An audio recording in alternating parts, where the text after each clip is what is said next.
राधे। जेठ मास की कथा। अध्याय 16। गरीब वृद्धा और तुलसी के चमत्कार की कथा। प्राचीन समय की बात है।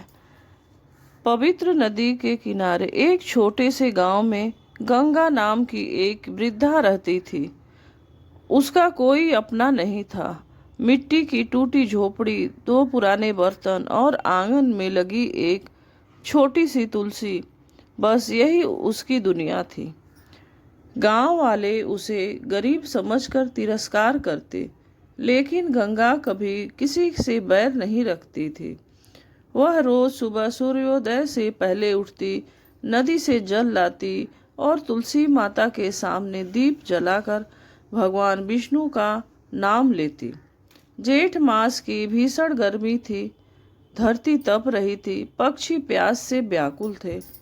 गांव के लोग अपने घरों में छिपे रहते, लेकिन गंगा वृद्धा रोज रास्ते में आने वाले प्यासे लोगों को मिट्टी के घड़े का ठंडा पानी पिलाती।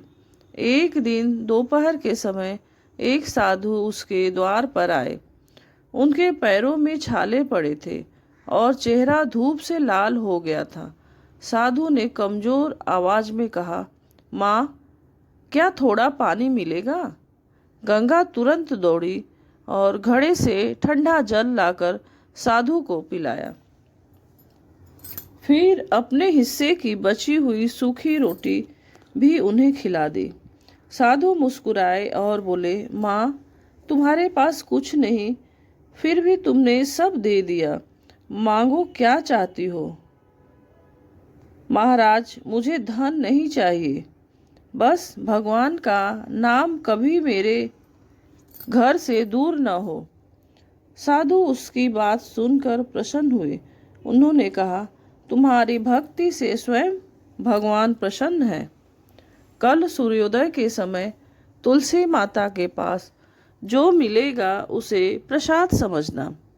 इतना कहकर साधु चले गए।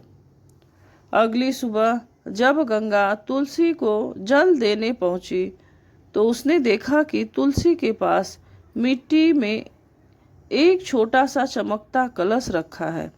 उसने खोला तो उसमें सोने चांदी के आभूषण और असरफियां भरी थी। गंगा समझ गई कि यह भगवान की कृपा है, लेकिन उसने धन को अपने लिए नहीं रखा। उसने गांव में प्याऊ बनवाया, मंदिर की मरम्मत करवाई और गरीबों को भोजन कराना शुरू कर दिया।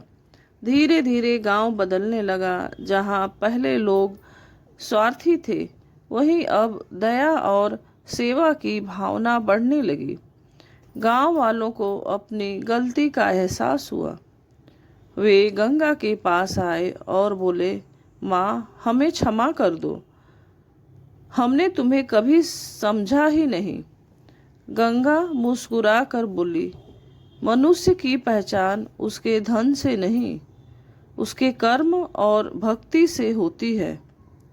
कहते हैं, उसी रात भगवान विष्णु ने गांव के मुखिया को स्वप्न दिया और कहा, जेठ मास में जो व्यक्ति प्यासों को जल पिलाता है, गरीबों की सहायता करता है और सच्चे मन से भक्ति करता है, उसके घर कभी दुख नहीं टिकता।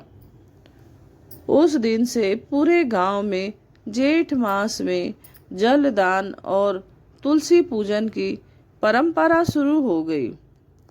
जेठ मास में जलदान का विशेष महत्व होता है। सच्ची भक्ति कभी व्यर्थ नहीं जाती। दया और सेवा ही सबसे बड़ा पुण्य है। भगवान धन नहीं, सच्चा मन देखते हैं।